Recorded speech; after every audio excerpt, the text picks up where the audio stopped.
Nous sommes ici pour parler d'un crime qui défraie en ce moment la chronique locale, suisse et internationale. Monsieur Ernest Ouandié, en tant que vice-président de l'Union des populations camerounaises, pouvez-vous nous refaire la chronologie du crime qui a eu pour victime monsieur Félix Moumié, mort à Genève le 3 novembre?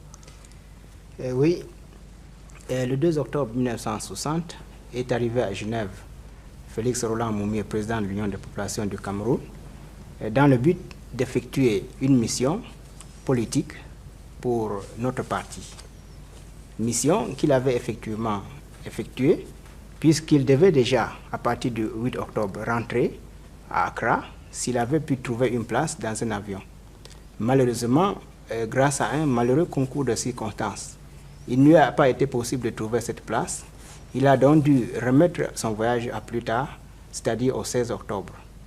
Mais entre-temps, à la suite de multiples contacts qu'il a eus, il devait, à partir du 14 octobre, se plaindre de maux qui devaient se révéler à la suite, comme les premières manifestations des symptômes de l'empoisonnement qui devait lui coûter la mort. Cet empoisonnement a été perpétré dans quelles circonstances?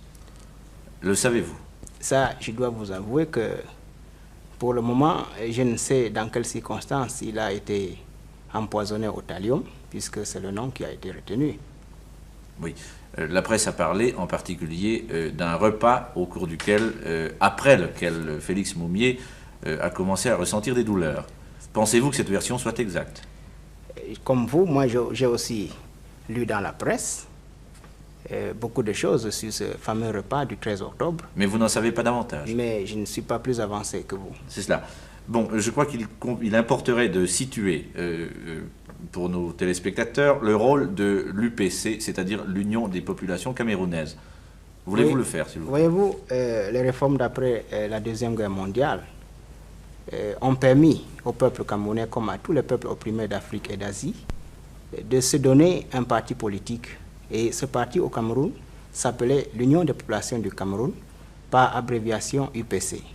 Quelle est la tendance de l'UPC? L'UPC était et demeure un mouvement franchement anticolonialiste et je dirais anti-impérialiste. Oui. Parce que l'UPC estime que la libération d'un pays du système colonial doit, si elle doit être réalisée, se faire de façon effective et totale. C'est cela. Oui. Donc, à la tête de l'UPC, M. Félix Moumié, mort aujourd'hui. Oui. Pouvez-vous me dire depuis quand M. Félix Moumié était à la tête de l'UPC? Je dois vous dire que M. Félix Moumié appartient à l'UPC dès sa création. Dès sa création. Et c'est à partir du mois d'avril 1949 qu'il était élu au premier congrès de notre parti, vice-président, poste qui devait passer de la vice-présidence à celui de présidence depuis le 30 septembre 1952 à l'issue du deuxième congrès.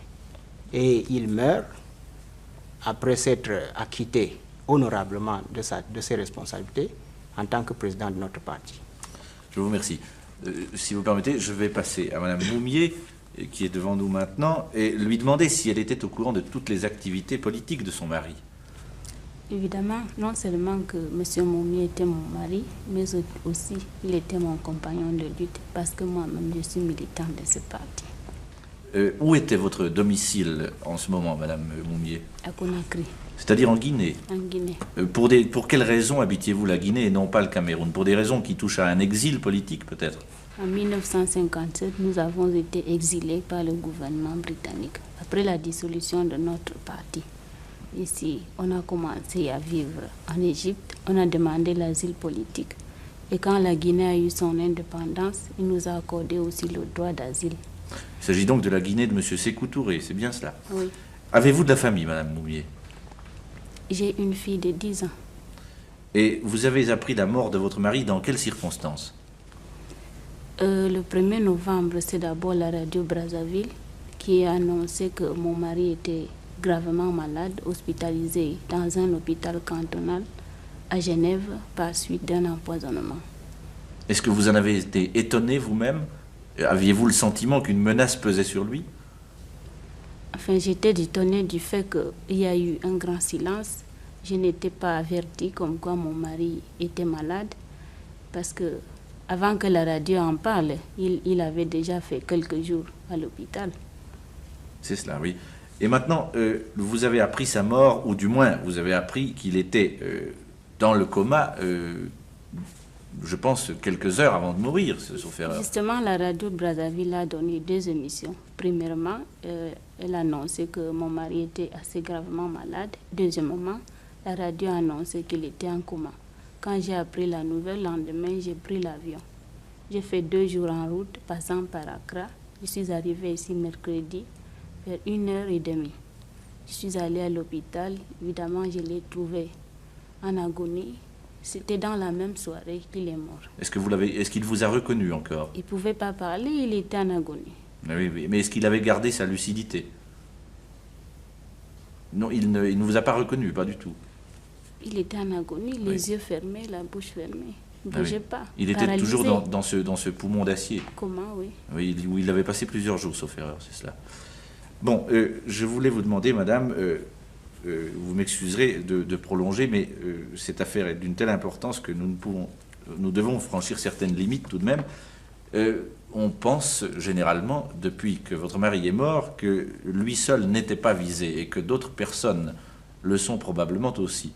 Avez-vous le sentiment qu'une menace pèse sur vous? Oh, ce n'est pas une menace qui commence aujourd'hui. Moi-même, je suis militante de ce parti il y a 10 ans. J'ai échappé à beaucoup d'attentats ensemble avec mon mari, où on a failli être tués. Partout où nous passons, nous avons les ennemis qui ont leurs espions un peu partout, ou leurs agents qui organisent tout le temps des complots contre nous. Vous êtes, vous, monsieur Wandié, du même avis que madame Moumié? Je suis parfaitement de son avis, parce que lorsque vous avez choisi la voie de la lutte pour une indépendance véritable, vous devez nécessairement vous attendre à tout moment au coup dur que vous portez les impérialistes. Mais nous avons l'habitude de dire que c'est parce que les impérialistes nous portent beaucoup de coups que nous sommes devenus et nous devenons chaque jour plus aguerris pour la lutte. Bon, hormis ces considérations futuristes, dirons-nous, pouvez-vous me dire si vous avez la possibilité de mettre un nom sur cette menace?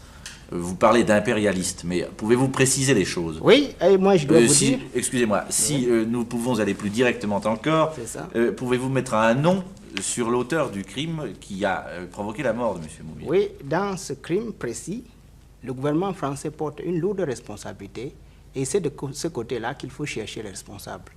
Nous détenons des preuves que nous ferons valoir en temps opportun. Et vous ne pouvez pas nous faire état de quelques-unes de ces preuves en ce moment? En tout cas, pour le moment, je crois que... Il était question de Main Rouge. Partagez-vous cet avis? Et je la partage entièrement. C'est une organisation qui opère et qui est attachée directement au 2e bureau français, qui opère non seulement dans votre pays, mais en Belgique, en Allemagne de l'Ouest, en Italie, et qui a déjà fait beaucoup de victimes dans les milieux nationalistes africains. Et dans l'UPC en particulier, avez-vous le sentiment que la Main Rouge ait effectivement fait quelque action de ce genre? L'année dernière, je me trouvais à Londres, en route pour les Nations Unies, où je devais être entendu comme pétitionnaire. Et comme par hasard, je m'y suis trouvé avec le président de notre parti, qui, lui, devait effectuer une mission en Europe.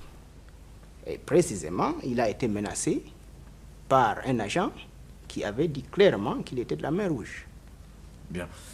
Vous me parlez de Main Rouge. Estimez-vous que cette organisation a des complices? Et pourrait-on voir un complice de cette organisation contre-terroriste dans la personne de cette demoiselle X dont on a beaucoup parlé ces temps-ci? Voyez-vous, je pense que l'organisation de la Main Rouge est si spécialisée dans les crimes qu'elle peut utiliser certains moyens de diversion pour éloigner ceux qui mènent l'enquête de véritables pistes. Oui. Aussi, nous pensons qu'il ne faudrait pas s'attarder sur ce que nous estimons être des questions secondaires. Madame Moumié, je reviens à vous maintenant pour évoquer à nouveau et tâcher d'aller plus loin dans cette question de menace dont nous parlions tout à l'heure. On a dit aujourd'hui que vous aviez découvert une cartouche à proximité de votre lit dans la chambre d'hôtel que vous occupez à Genève. Est-ce que c'est exact? Évidemment, le matin, je devais me lever pour aller prendre mon déjeuner. J'étais encore couchée sur mon lit. Il y a un de mes compatriotes qui a trouvé une cartouche au bas de mon lit. Moi-même, je ne savais pas de quoi que c'était. Évidemment, notre devoir était d'alerter la police. Ce n'est pas même parce qu'on a peur, mais normalement, la police devrait prendre connaissance. C'est pourquoi j'ai appelé la police. Ils ont fait venir un spécialiste qui a pris la cartouche. Jusqu'ici, moi-même, je ne sais pas de quoi c'était. Quelle forme avait cette cartouche? Était-elle d'un calibre ordinaire? Je ne sais pas. Je n'ai pas touché. Le savez-vous, monsieur Wandié? Justement, j'ai vu, si vous voulez, c'était réellement cela. L'objet avait la forme d'une cartouche, avec un bout, malheureusement, qui avait plutôt la couleur d'un objet différent. Ce n'était donc pas une cartouche unie, si vous voulez. Oui. Oui, oui. Mais avez-vous le sentiment que c'était un projectile à mettre dans un instrument à percussion, c'est-à-dire un fusil, un revolver? Oui, oui, je vous ai dit tout à l'heure que nous ne souffrons pas de l'espionnite. Oui. Mais qu'au même moment, comme révolutionnaires, nous sommes vigilants. Bien sûr, oui. Oui, c'est dans ce cadre qu'on a alerté la police, mais nous ne nous laissons pas moralement ébranler. Oui, bien sûr, mais revenons à la cartouche. La Oui. cartouche ne se trouvait là pas là par hasard, j'imagine. Oui, il appartient à la police de mener l'enquête pour savoir comment cet objet Oui, s'est il y a trouvé là. enquête, effectivement. Mais avant de parler de l'enquête, si nous pouvons en parler, pensez-vous que vous ayez besoin d'une protection?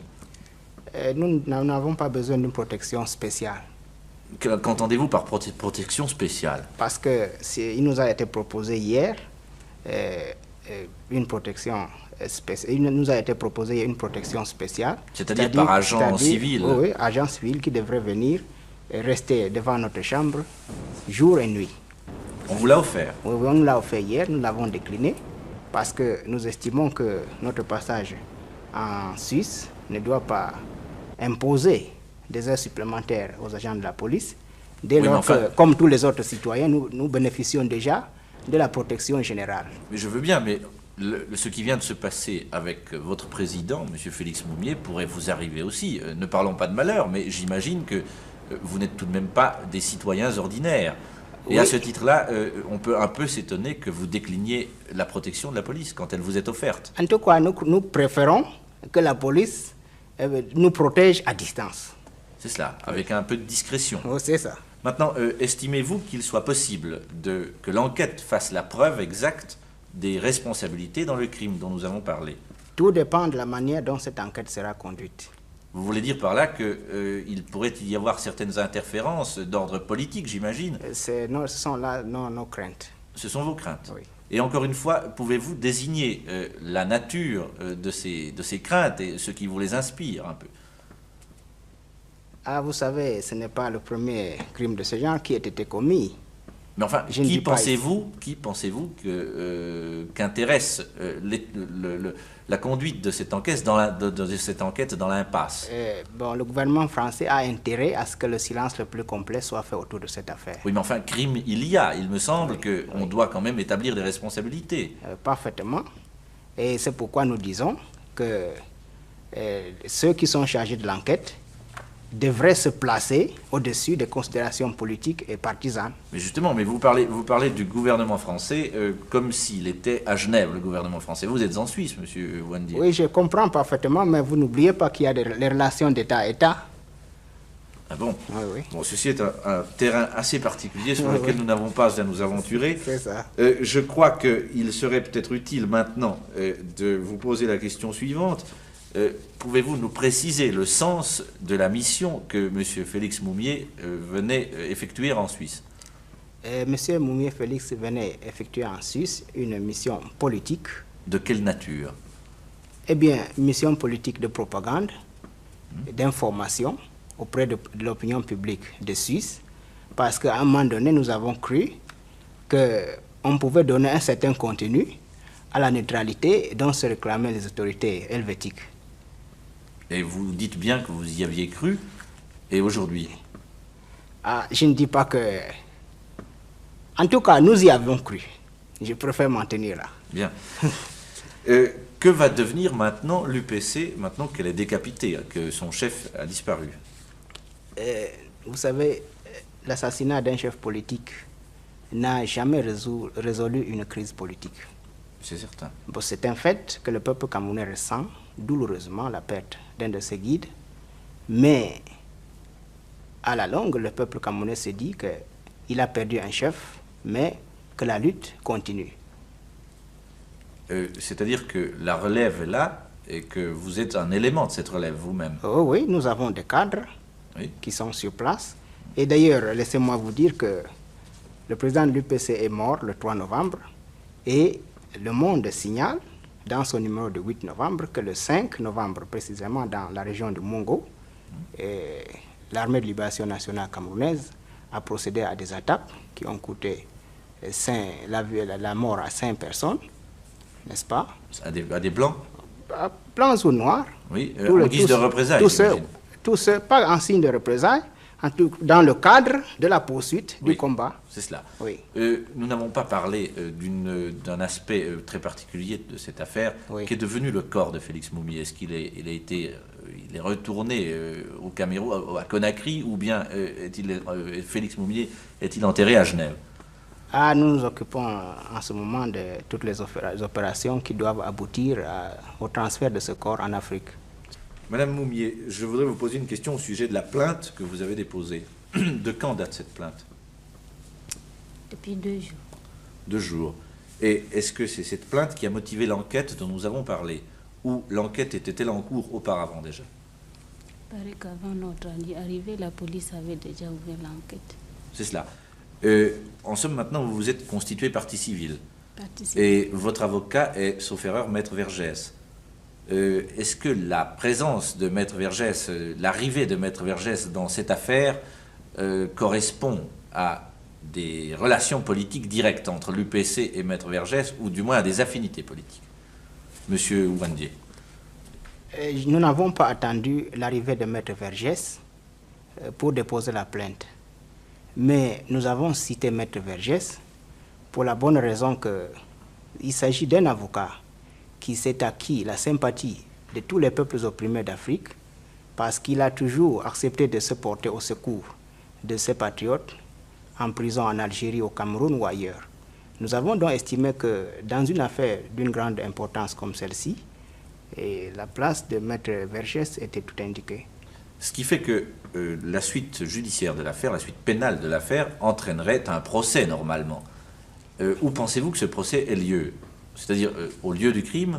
Je crois que normalement, le procès doit avoir lieu au lieu du crime. Et vous pensez qu'il y aura procès? Je vous ai dit tout à l'heure que nous continuons à penser que les autorités helvétiques feront tout pour situer les responsabilités dans cette affaire, car je ne vous cache pas qu'en Afrique, l'opinion publique a les yeux tournés vers Genève. Oui. Oui. Certainement. Oui. Madame Moumié, pensez-vous rester encore à Genève pendant plusieurs temps? Plusieurs semaines, plusieurs jours? Pour quelques jours, quand j'aurai fini toutes les démarches. C'est cela. Pour l'instant, mes avocats, voilà, oui. Finir avec la police, avec l'hôpital, finir l'embaumement, acheminer tout. C'est cela. Je vous remercie. Constance, le savez-vous? Ça, je dois vous avouer que pour le moment, je ne sais dans quelles circonstances il a été empoisonné au thallium, puisque c'est le nom qui a été retenu. Oui. La presse a parlé en particulier d'un repas au cours duquel, après lequel Félix Moumié a commencé à ressentir des douleurs. Pensez-vous que cette version soit exacte? Comme vous, moi j'ai aussi lu dans la presse beaucoup de choses sur ce fameux repas du 13 octobre. Mais vous n'en savez pas davantage? Mais je ne suis pas plus avancé que vous. C'est cela. Bon, je crois qu'il importerait de situer pour nos téléspectateurs le rôle de l'UPC, c'est-à-dire l'Union des populations camerounaises. Voulez-vous le faire, s'il vous plaît? Voyez-vous, les réformes d'après la Deuxième Guerre mondiale ont permis au peuple camerounais, comme à tous les peuples opprimés d'Afrique, il a donc dû remettre son voyage à plus tard, c'est-à-dire au 16 octobre. Mais entre-temps, à la suite de multiples contacts qu'il a eus, il devait, à partir du 14 octobre, se plaindre de maux qui devaient se révéler à la suite comme les premières manifestations des symptômes de l'empoisonnement qui devait lui coûter la mort. Cet empoisonnement a été perpétré dans quelles circonstances? Nous sommes ici pour parler d'un crime qui défraie en ce moment la chronique locale, suisse et internationale. Monsieur Ernest Ouandié, en tant que vice-président de l'Union des populations camerounaises, pouvez-vous nous refaire la chronologie du crime qui a eu pour victime monsieur Félix Moumié, mort à Genève le 3 novembre? Oui, le 2 octobre 1960 est arrivé à Genève Félix Roland Moumié, président de l'Union des populations du Cameroun, dans le but d'effectuer une mission politique pour notre parti.